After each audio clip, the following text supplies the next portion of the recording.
además especialmente aquellas que involucran ¿qué? El trabajo y el calor. Eso es lo que estamos estudiando, para eso vamos a estudiar este año. Y fundamentalmente, al estudiar o para estudiar esas transformaciones, necesitamos estudiar o evaluar las propiedades de las diferentes sustancias que actúan o que están sufriendo esas transformaciones. Es por eso que cuando estudiamos la unidad 1, ¿se acuerdan que estudiamos la unidad 1? Propiedades de sustancias puras, ¿no es cierto? Bueno, esas propiedades de sustancias puras, ahora vamos a ver las propiedades básicamente de estos compuestos de los gases, de las sustancias cuando su estado físico es estado gaseoso. Ese es el objeto de nuestro estudio. Entonces, lo que vamos a tratar de hacer es, a lo largo de la clase, ¿cómo le va, señor? ¿Cómo anda? A lo largo de la clase, nuestro objetivo es poder identificar perfectamente las propiedades de los compuestos gaseosos. Entonces, básicamente el estudio de los gases comenzó hace mucho tiempo. Ustedes han visto la ecuación de los gases ideales, ¿no es cierto? ¿En dónde? En Química 1 estudiaron el proceso por el cual se fueron desarrollando o se fue analizando el distinto comportamiento de los gases. Vamos a hacer una pequeña revisión, que ya lo saben. Esta es la ley, ¿no es cierto?, de Boyle. Boyle fue el primero que estudió las transformaciones en 1662. Entonces vio que la relación entre P y B era inversamente proporcional. ¿En qué condiciones? Cuando T y N eran constantes. La segunda ley fue la ley de Charles o Gay-Lussac, que establece la relación entre qué parámetros, B y T y P y T, donde decimos que T es directamente proporcional a T y P es directamente proporcional a T. Y la otra ecuación que sirvió como pie, digamos, para plantear la ecuación de los gases ideales, ¿cuál fue? ¿Cuál fue la otra ecuación, la otra ley? Avogadro, que estableció la relación que existía entre B y L, ¿cierto? Es B proporcional a ¿qué? El volumen de un gas. ¿A qué es proporcional? Al número de moles, exactamente. ¿Esto en qué condiciones? Para T y B, ¿no es cierto? Constantes. Para B y N, y este es para P y N constante. Quiere decir que como resumen, que como corolario de todas estas leyes, surge la ecuación de los gases ideales, en donde relacionamos los parámetros y decimos que P con P es igual a N RT. Esta es la ecuación general de los gases ideales.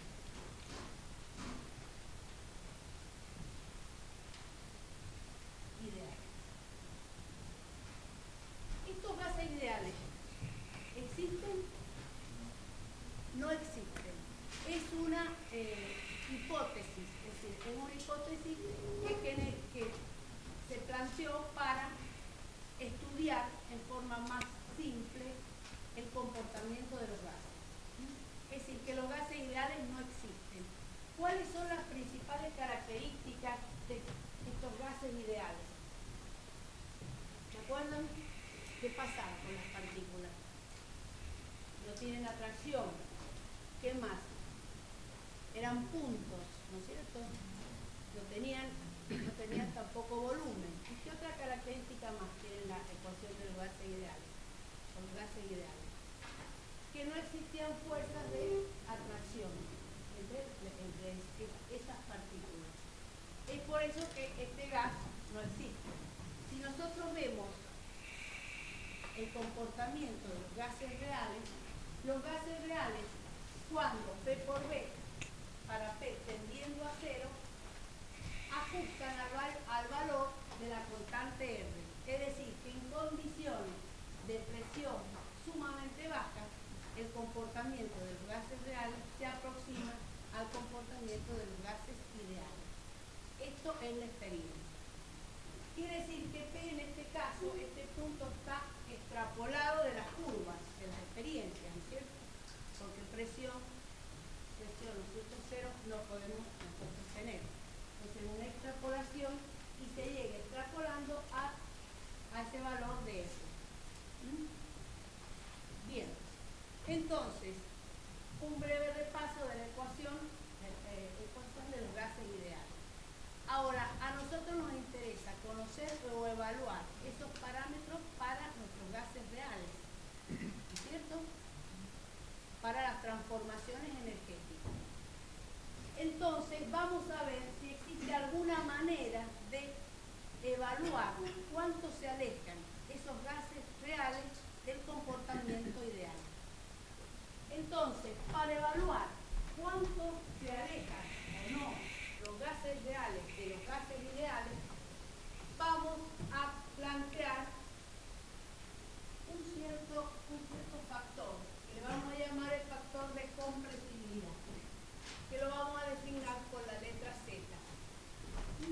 Entonces vamos a decir que la presión por B va a ser igual a Z por N R T, donde Z es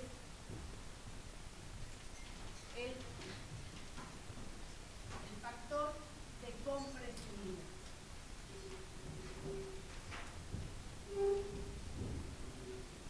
¿Qué hace Z? Z evalúa la relación entre el volumen real sobre el volumen ideal. P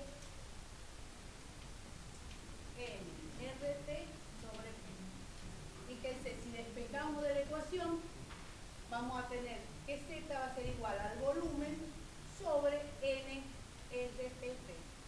Entonces, el volumen que queda en la parte superior va a ser el volumen real y en la parte inferior va a quedar volumen ideal.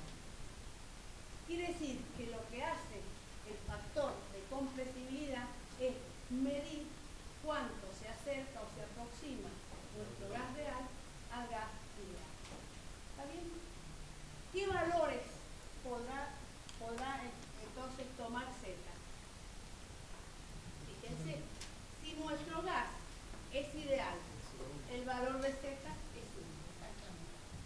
Z es igual a 1 si B real es igual a B inicial. Si el B, nuestro volumen real, es menor que el volumen ideal, ¿cuánto va a valer Z? Va a ser menor que 1. Y el gas, respecto al volumen del gas ideal, el gas ideal tiene un cierto volumen.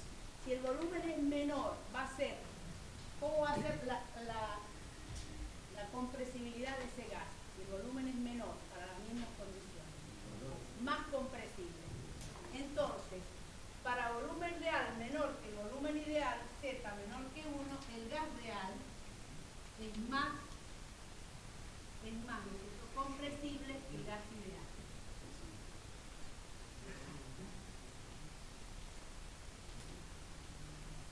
El gas ideal. Y si el volumen real es mayor que el volumen ideal, ¿qué va a pasar con ese Z?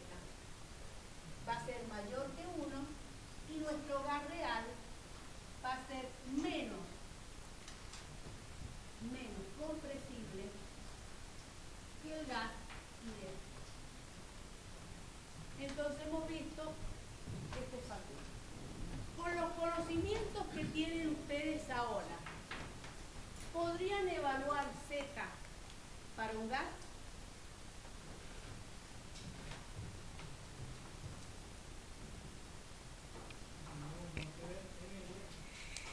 Claro, dado un gas cualquiera, supóngase que el R lo puede calcular.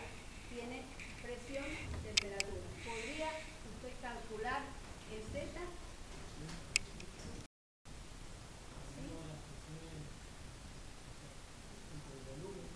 ¿De dónde lo saca?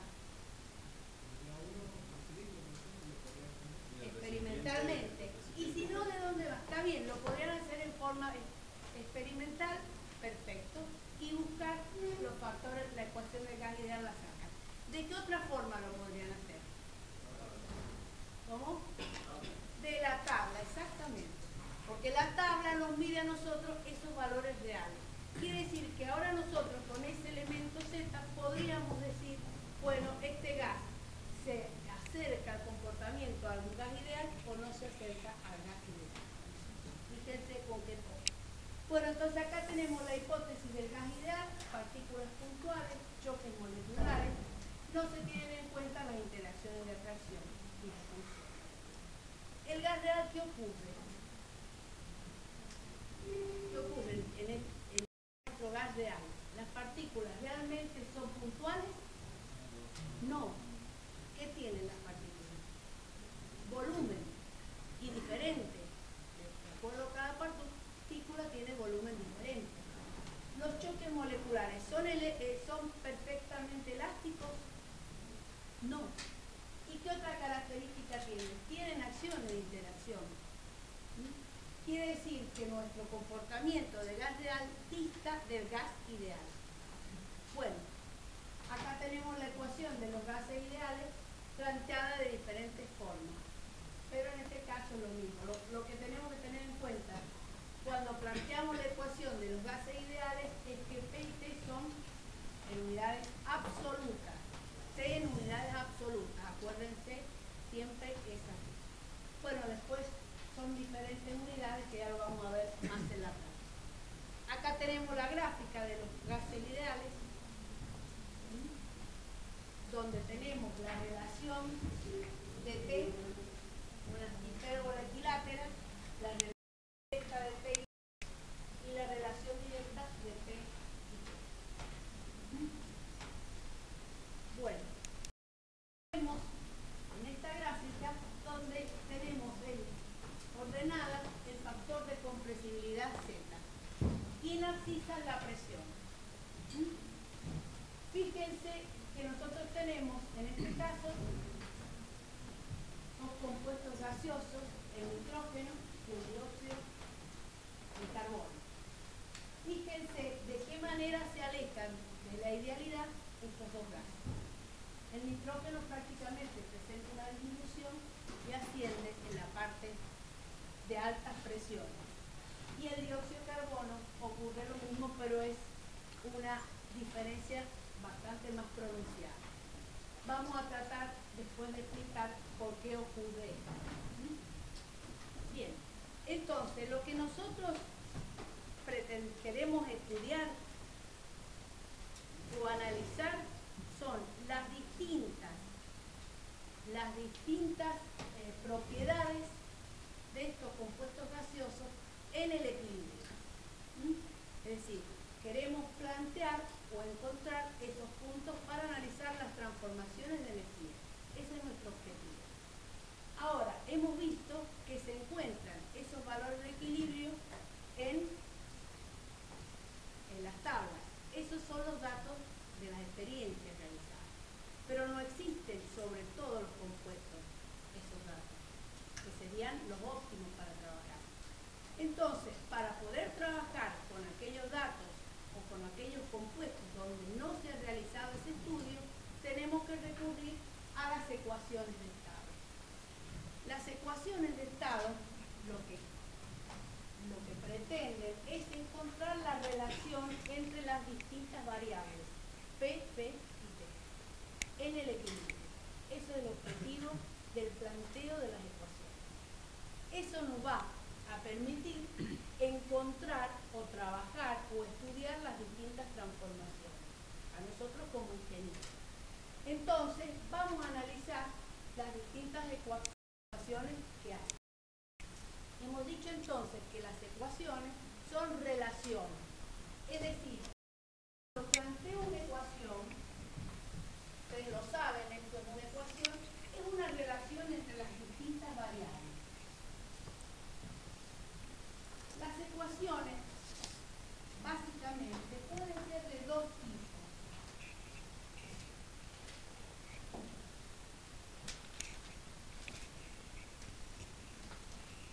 Entonces, lo que yo pretendo es encontrar una función de relaciones B, P y T para un punto de equilibrio. Las ecuaciones pueden ser empíricas, que tienen su fundamento en la experiencia, o pueden ser teóricas. Esos son los dos tipos generales de ecuaciones que existen. Las ecuaciones empíricas tienen un fundamento experimental muy fuerte. Y las teóricas, que no son muchas, vamos a ver solamente una, pretenden estudiar el fundamento, la razón de las interacciones. Por eso tampoco son tan fáciles de encontrar. Bien, entonces dentro de las ecuaciones, o el planteo de una ecuación, me va a permitir a mí encontrar los puntos en el equilibrio P y T de un compuesto, o un gas, o una mezcla de gases que vamos a ver después. Las ecuaciones pueden plantearse en forma gráfica, en forma analítica.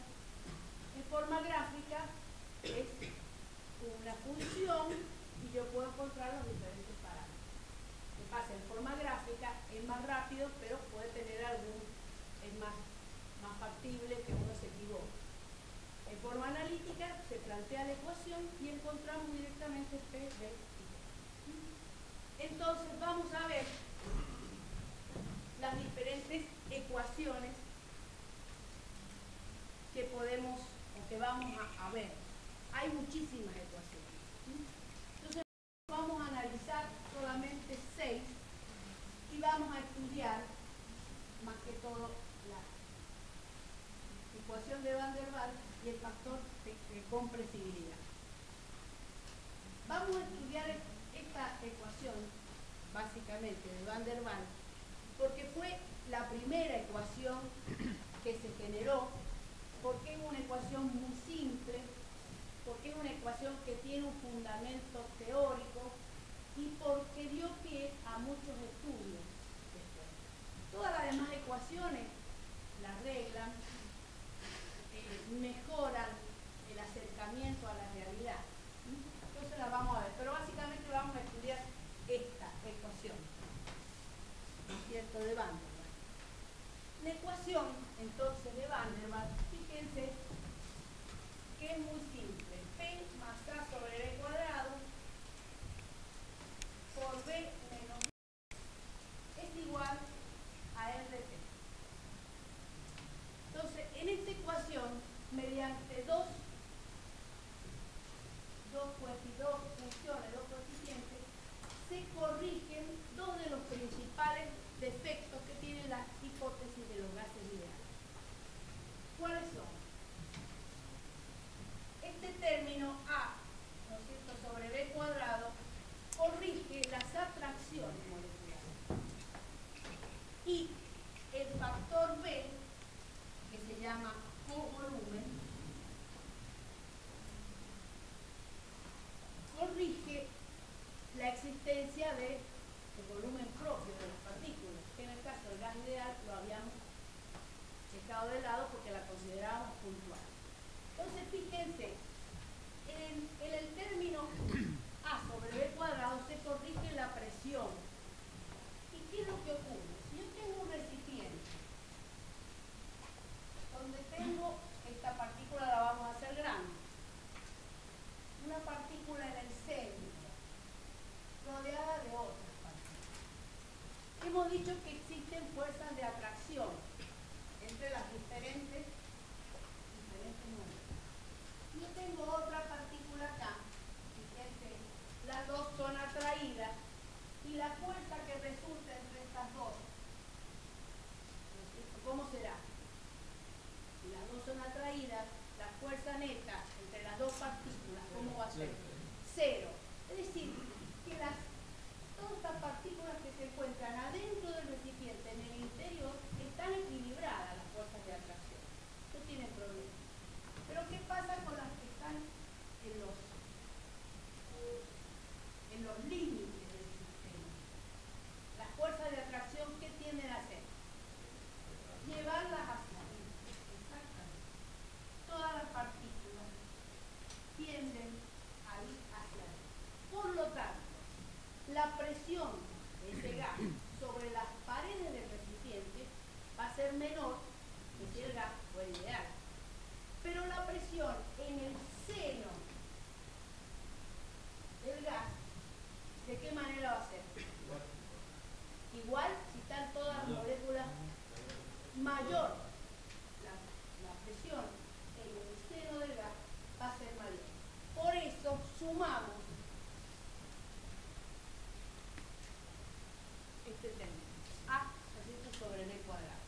Ese término entonces tiene en cuenta la atracción entre las diferentes moléculas de gas.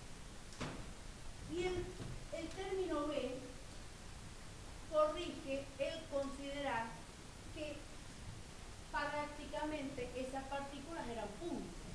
¿Por qué? Porque si eran puntos y no tienen prácticamente volumen, el volumen disponible para ese gas es el volumen del recipiente. ¿Está bien? Pero si esas partículas tienen volumen, el volumen disponible para el gas, ¿cuál va a ser? B menos el volumen de las partículas. El volumen del recipiente menos el volumen que están ocupando esas partículas. ¿Está bien? El gas está formado por partículas. Entonces, el gas ocupa un cierto volumen. Por eso, al volumen del recipiente le restamos el volumen del gas. Porque ese va a quedar el volumen disponible para que el resto de las partículas se muevan. ¿Está bien? Fíjense entonces, con estas dos correcciones, la ecuación se aproxima cualitativamente bastante a la ecuación del gas real. Y fíjense qué pasa.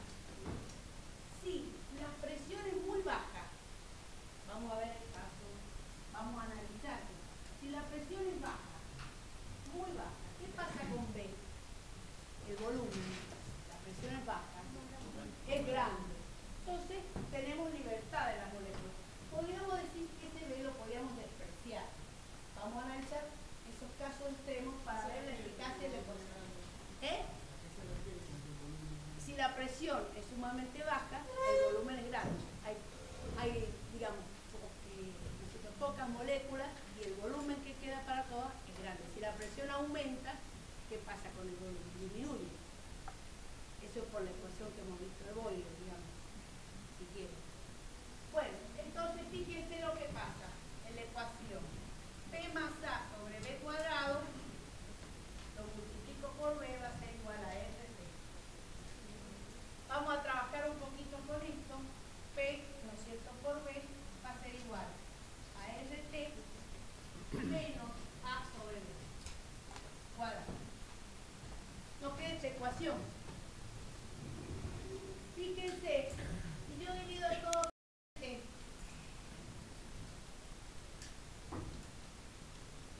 ¿acá qué me va a quedar? ¿Qué es esto? Z.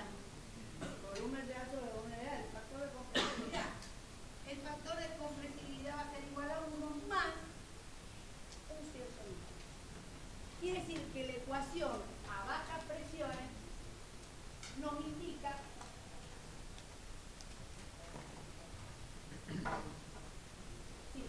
que Z va a ser menor que 1. Puse más ahí, después digo cómo fue. Y fíjense lo que vimos acá, en la realidad. Ahí está. ¿Ven? En gases reales, el factor de compresibilidad disminuye a bajas presiones. Quiere decir que la ecuación tiene en cuenta eso, que el factor A sobre B representa esa disminución en forma cualitativa. ¿Está bien? Fíjense que si yo tengo el gas a alta presión, si el gas está a altas presiones, ¿qué va a ocurrir con este término?